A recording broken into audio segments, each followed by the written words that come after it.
नमस्कार, माझं नाव गार्गी दीक्षित. मागच्या व्हिडिओमध्ये आपण शब्दांच्या जातींपैकी सर्वनाम यांचा अभ्यास केला होता. सर्वनामांचे प्रकार सोदाहरण पाहिले होते. आजच्या भागामध्ये आपल्याला विशेषणे, शब्दांच्या जातींपैकी विशेषणे यांचा अभ्यास करायचा आहे. सर्वात प्रथम पुढील शब्दसमूह पाहूया. चांगली मुले, काळा कुत्रा, हिरवे रान, 5 टोप्या, त्याची पिशवी, खूप लोक. वरील शब्दसमूहांमध्ये चांगली, काळा, हिरवे, 5, त्याची, खूप हे शब्द त्यांच्या पुढे येणाऱ्या नामांविषयी विशेष माहिती सांगतात. ही विशेष माहिती सांगणारे शब्द म्हणजे त्या नामांची विशेषणे आहेत.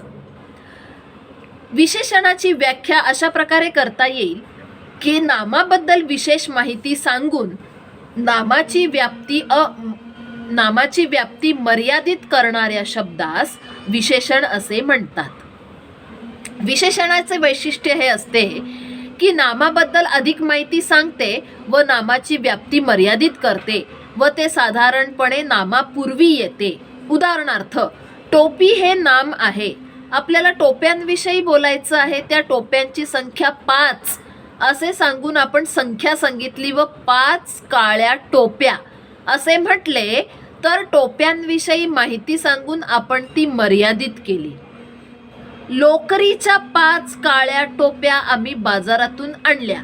या वाक्यामध्ये ज्या टोप्यांविषयी आपल्याला बोलायचं आहे ते अधिक मर्यादित केले, म्हणजे अधिक निश्चित केले असे म्हटले तरी चालेल. विशेषण आणि विशेष्य. ज्या नामाबद्दल विशेषण अधिक माहिती सांगते त्या नामाला विशेष्य असे म्हणतात. वरील शब्दसमूहातील विशेष्य विशेषण संबंध सांगता असा येईल की चांगली मुले, काळा कुत्रा, हिरवे रान याच्यामध्ये विशेषणे चांगली, काळा, हिरवे, 5, त्याची, खूप ही विशेषणे झाली. आणि विशेष्य मुले, कुत्रा, रान, टोप्या, पिशवी, लोक ही विशेष्ये झाली. विशेषणांचे मुख्य प्रकार 3 आहेत. पैकी एक गुणविशेषण, दुसरा प्रकार आहे संख्या विशेषण आणि तिसरा प्रकार आहे सार्वनामिक विशेषण. त्यापैकी पहिला प्रकार म्हणजे गुणविशेषण.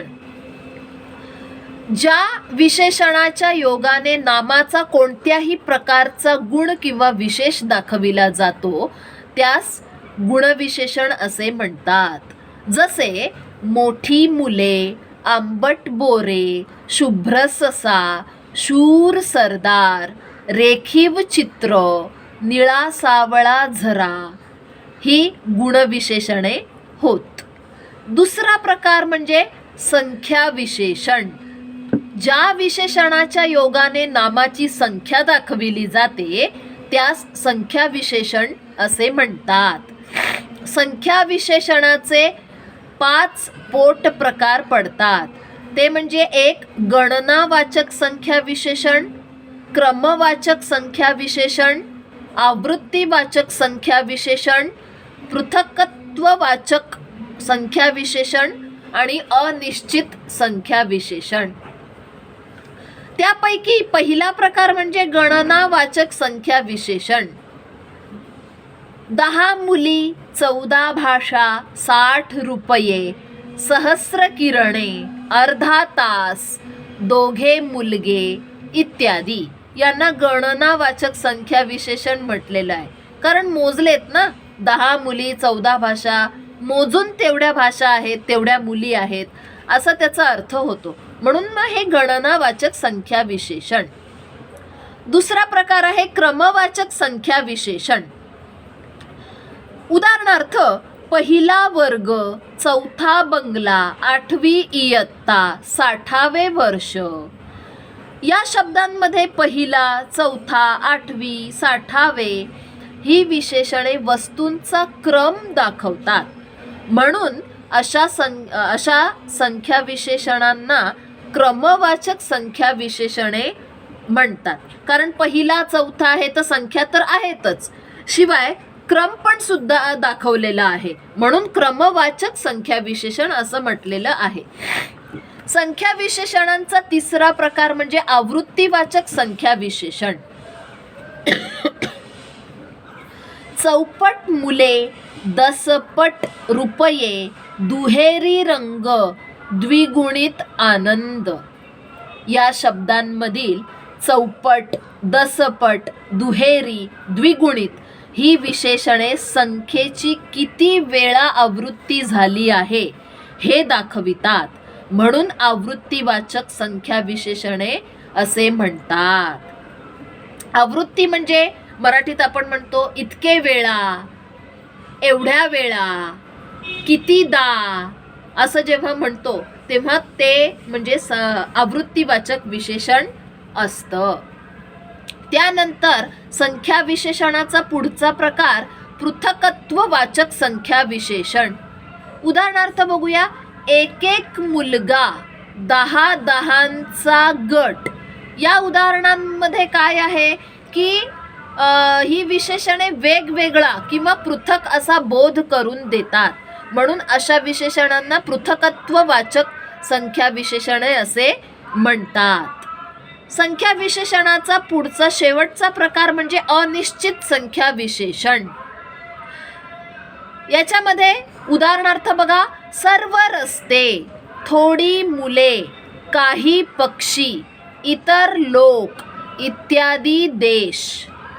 वरील शब्दांमध्ये सर्व, थोडी, काही, इतर, इत्यादी ही संख्या विशेषणे निश्चित अशी संख्या दाखवत नाहीत. एकंदर म्हणतो आपण, एकंदर हा एक शब्द सुद्धा याच्यात येऊ शकतो की ठाम असं संख्या सांगू शकत नाही, ढोबळमानाने सांगतायत, म्हणून त्यांना अनिश्चित संख्या विशेषणे असे म्हणतात. उदाहरणार्थ अन्य, अल्प, एकंदर अशी ही उदाहरणे आहेत. आणि विशेषणांचा तिसरा प्रकार, मुख्य प्रकार म्हणजे सार्वनामिक विशेषणे. हा शब्द समूह पाहूया. हा मनुष्य, तो पक्षी, माझे पुस्तक, तिच्या साड्या, असल्या झोपड्या, कोणता गाव. आता या शब्दांमधील हा, तो, मी, ती, असा, कोण ही मूळची सर्वनामे आहेत. सर्वनाम हे नामाऐवजी येत असते, पण वरील शब्दात ती सर्वनामांच्या पुढे आली आहेत. म्हणून ती आता सर्वनामे राहिली नसून ती त्यांच्या पुढे आलेल्या नामांबद्दल विशेष माहिती सांगतायत, म्हणून ती विशेषणांचे कार्य करतायत आणि म्हणून ती सार्वनामिक विशेषणे म्हणून इथे त्यांचा उपयोग झालेला आहे. याची व्याख्या अशी करता येईल. सर्वनामांपासून बनलेल्या अशा विशेषणांना सार्वनामिक विशेषणे किंवा सर्वनाम साधित विशेषणे असे म्हणतात. मी, तू, तो, हा, जो, कोण, काय ही सर्वनामे अशा वेळी नेहमीच त्यांच्या मूळ रूपात न येता त्यांच्या रूपात बदल होतो. मी, माझा, मी, माझा, तू, तुझा, तो, त्याचा, आम्ही, आमचा, तुम्ही, तुमचा, ती, तिचा, हा, असा, असला, इतका, एवढा, अमका, तो, तसा, तसला, तितका, जो, जसा, जितका, जेवढा, कोण, कोणता, केवढा, काय, कसा, कसला ही सगळी उदाहरणं सार्वनामिक विशेषणांची आहेत. नाम, सर्वनाम, धातू साधिते व अव्यय साधिते यांचा विशेषणांसारखा सुद्धा उपयोग होतो. पैकी पहिला आहे नामसाधित विशेषणे. बघूया.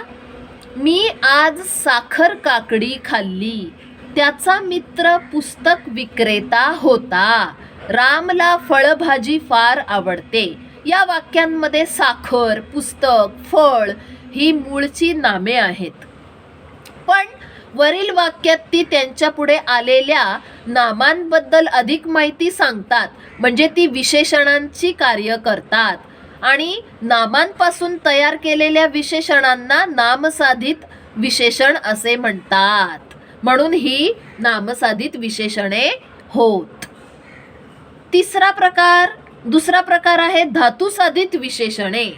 आता बघा, पिकलेला आंबा, रांगणारे मूल, वाहती नदी, हसरी मुलगी, बोलकी बाहुली, पेटती ज्योत या शब्दांमध्ये पिकलेला, रांगणारे, वाहती, हसरी, बोलकी, पेटती हे शब्द त्यांच्या पुढे क्रमाने येणाऱ्या नामांची विशेषणे होत.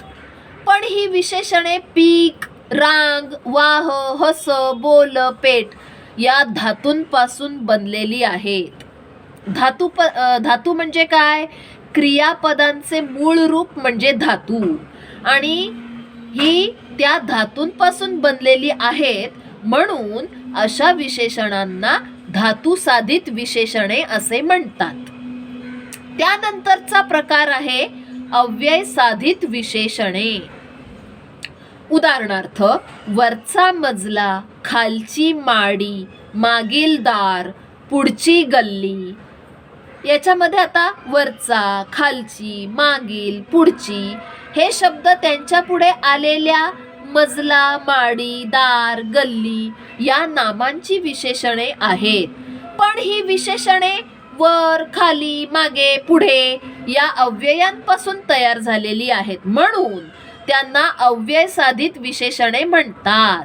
नामाप्रमाणेच किंवा नावाप्रमाणेच अव्ययांपासून बनलेली म्हणून अव्ययसाधित विशेषणे यांना म्हणतात. वर, खाली, मागे, पुढे या मूळ अव्ययांना चा, ची, इल, ची हे प्रत्यय लागून ती विशेषणे झालेली आहेत. उदाहरणार्थ, वरचा, खालची, मागील, पुढील, पुढची, मागची ही अशा प्रकारे प्रत्यय लागून ती अव्ययसाधित विशेषणे बनलेली आपल्याला दिसून येतात. पुढे क्रियाविशेषण. मुलगा चांगला खेळतो, मुलगी चांगली खेळते, ते चांगले खेळतात. या वाक्यांमध्ये काय आहे? चांगला, चांगली, चांगले ही शब्दे विशेषणे आहेत. परंतु ती विशेषणे क्रियापदाबद्दल अधिक माहिती सांगतात. म्हणून ही क्रियाविशेषणे आहेत. क्रियेबद्दल क्रियाविशेषणे. पण ती विकारी आहेत. विकारी म्हणजे कशी? बदलणारी, त्यांची रूप बदलणारी. कशानुसार बदलली आहेत ती? लिंगानुसार बदलणारी. म्हणून ती क्रियाविशेषणे अव्यये नाहीत. विशेषणाचं लिंग, वचन, विभक्ती म्हणजे काय? विशेषण हे विशेष्यावर अवलंबून असते. विशेषणाला स्वतंत्र असं स्थान नसतं. म्हणून विशेष्याचं जे लिंग, वचन, विभक्ती असते तेच विशेषणाचं सुद्धा असतं. उदाहरणार्थ, शहाणा मुलगा, शहाणी मुलगी, शहाणे मुलगे, शहाण्या मुली, शहाणी मुले. म्हणजे याच्यात लिंगभेदानुसार शहाण्या या विशेषणाचं रूप पण बदललेलं दिसते. त्यानंतर वचनानुसार सुद्धा या विशेषणांचं रूप बदललेली दिसतात. शहाणा मुलगा म्हणजे पुल्लिंगी एक वचन, शहाणी मुलगी म्हणजे स्त्रीलिंगी एक वचन, शहाणे मुलगे पुल्लिंगी अनेक वचन, शहाण्या मुली स्त्रीलिंगी अनेक वचन, आणि शहाणी मुले म्हणजे नपुसकलिंगी अनेक वचन. असा हा आपल्याला भेद इथे दिसून येतो. विशेषण हा विकारी शब्द आहे, म्हणजे बदलणारा. म्हणजे विशेष्याच्या लिंगवचनानुसार विशेषणाच्या रूपात सुद्धा बदल होतो. जसे मोठा ग्रंथ, मोठी पोथी, मोठ्या पोथ्या. म्हणजे ग्रंथ पुल्लिंगी म्हणून मोठा, पोथी स्त्रीलिंगी म्हणून मोठी, आणि पोथ्या अनेक वचन म्हणून मोठ्या. प्रत्येक वेळेला विशेषण बदललेलं आहे विशेष्यानुसार. हा बदल आकारांत विशेषणात होतो, याला अपवाद आहे. आकारांत संख्या विशेषणांचा 6 मुली, 11 मुलगे, 12 स्त्रिया, 13 मुले. अशा प्रकारे ही विशेषणांचा आपण वेगवेगळ्या प्रकारे वाक्यामध्ये उपयोग पाहिलेला आहे.